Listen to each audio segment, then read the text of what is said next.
ডিম আমাদের ঘরে সবারই ভীষণ প্রিয়। আমার তো ভীষণ প্রিয়, তাই প্রায় কিন্তু ডিম রান্না হয় আমার ঘরে। তবে শুকনো লঙ্কা দিয়ে প্রায় হয়, তাই আজ ভাবলাম একটু কাঁচা লঙ্কা দিয়ে বেশ টকটক করে রান্না করি। এখানে ডিম আর আলু দেখো সিদ্ধ করে নিয়েছি। আর মশলা নিয়ে নিয়েছি এখানে রসুন, অল্প আদা আর পেঁয়াজ। আর এখানে আমি বেশি করে টমেটো, দেখো 3টে টমেটো আর কাঁচা লঙ্কা নিয়ে নিয়েছি। ব্যাস, পেঁয়াজ, আদা, রসুন এগুলোকে পেস্ট করে নিয়েছি। আর কাঁচা লঙ্কা, টমেটো একসাথে পেস্ট করে নিয়েছি। টমেটো আর কাঁচা লঙ্কা একসাথে পেস্ট করেছি বলে কিন্তু টমেটোটা লাল হয়নি। আর এখানে আমি দেখো হলুদ, জিরের গুঁড়ো আর লবণ একসাথে নিয়ে নিলাম। ব্যাস রেডি মশলা। এবার আমি ডিম আর আলুগুলোকে একসাথে ভেজে নেব। সব ভালো করে ভেজে নিয়ে এক এক করে আমি তুলে নেব।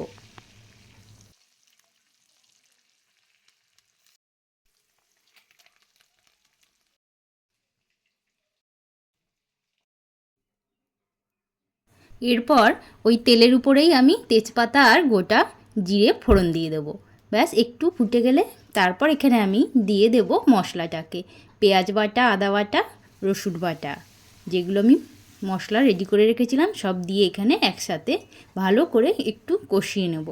ব্যাস কষানো হয়ে যাওয়ার পর তারপর এখানে আমি কাঁচা লঙ্কা, টমেটো পেস্টটা দিয়ে দেব। এরপর আবারও একটু ভালো করে কষিয়ে নেব।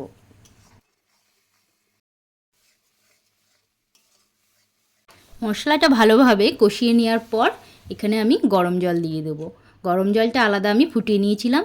এই গরম জলটা দেওয়াতে কিন্তু তাড়াতাড়ি রান্নাটাও হয়ে যায়। এরপর ভেজে রাখা ডিম আর আলুটা দিয়ে মাত্র 5 মিনিট আমি ফুটিয়ে নেব। ব্যাস, এরপর ধনেপাতা কুচি উপর থেকে দিয়ে আবারও একটু 2-4 মিনিট ফুটিয়ে নিয়ে ব্যাস ঝোলটা মাখো মাখো হয়ে এলেই নামিয়ে নেব।